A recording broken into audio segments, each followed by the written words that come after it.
আল্লাহ পাক যখন আদমকে বানালেন, খয়্যার আলী আদমা বানিয়ে আদমকে সুযোগ দিলেন আদম যেন তার সন্তানকে একবার দেখে নেয়। ফাজাআলা ইয়ারা ফাদাইলা বাদিহিম আলা বাদ।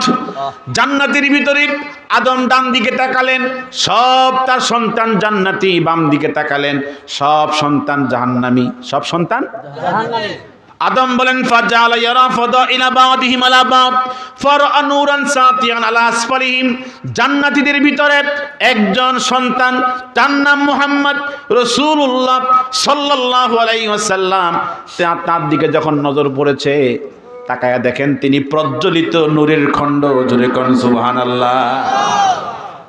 আদম জিজ্ঞাসা করি, ইয়া রাব্বি মান হাযা, এই আমার সন্তানদের ভিতরে একটা ফোকাস দেখলাম, একটা নূরের খণ্ড দেখলাম, নূরের বাতি দেখলাম, এই খণ্ডকে আল্লাহ পাক জবাব দে হুয়া আহমাদু ওয়া মুহাম্মদ।